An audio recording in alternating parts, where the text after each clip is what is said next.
Imagine waking up maybe 20 minutes before your alarm even goes off. The house is totally dark. The world is just completely silent. Which, I mean, most of us would just roll over and go back to sleep right then. Exactly. But those 20 minutes before dawn might actually be a cheat code for dissolving life's heaviest pressures. So, okay, let's unpack this because today we're taking a deep dive into a profound framework where ultimate success is literally built in the dark. Right, and the darkness is the crucial element here.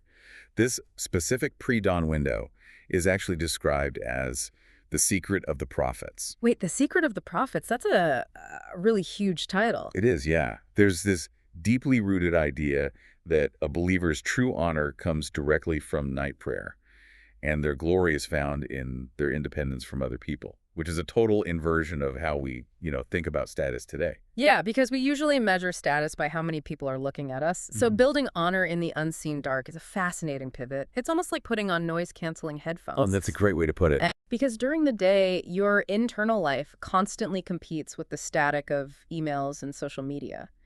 But at 4 in the morning, the ambient noise of the world is at 0. The signal-to-noise ratio is perfectly clear. Yeah. And that clarity is exactly what creates that independence we were just talking about. Right, because nobody is watching you do it. Exactly. When you dedicate time in the absolute quiet, you strip away the performative aspect of everything. You build this purely internal locus of control. Which removes that desperate need for external validation. Precisely. You stop needing other people to validate your worth. I see the spiritual appeal, but you and I live in the real world. We have mortgages and 9-to-5s. We do, yeah. So is this practice just a retreat from reality, or is there a tangible tool here to handle daily life? Oh, it's positioned very much as a tool for reality. As you move from the deep night into the breaking of dawn, the claimed benefits stack up incredibly fast. Okay, how so? Well, simply walking to a prayer space in the darkness is said to yield complete light on Judgment Day. Yeah, and joining the dawn prayer in a congregation secures divine protection for the entire day. And then, if you stay connected until sunrise, you essentially receive the spiritual equivalent of completing the Hajj and Umrah. Wait, really? Because just for context for you listening, the Hajj is the massive, once-in-a-lifetime pilgrimage to Mecca. It's a huge undertaking. Yeah. So getting that level of spiritual return just for sitting quietly until sunrise is a massive claim. But let me push back on something else here. Sure, go ahead. There is a strong through line about material wealth here, too.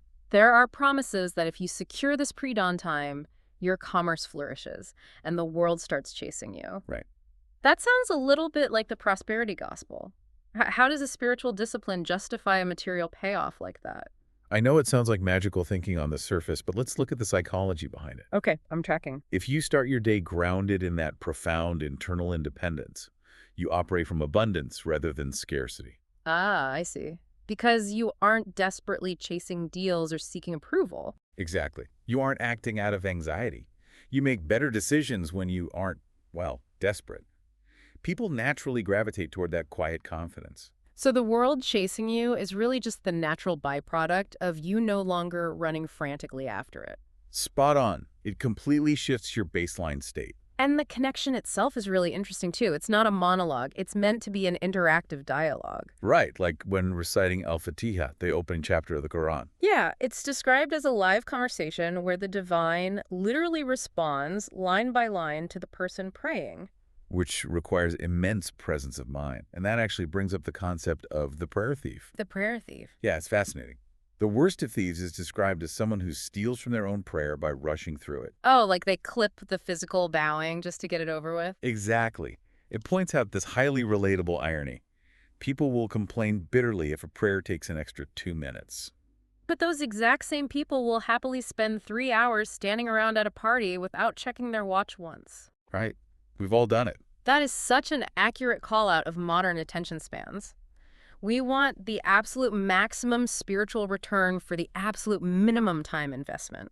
Which is like trying to fast forward through a conversation with a friend and expecting to feel connected afterward. That just doesn't work. But obviously, waking up in that quiet hour is undeniably difficult. It is. But there is a practical starting point.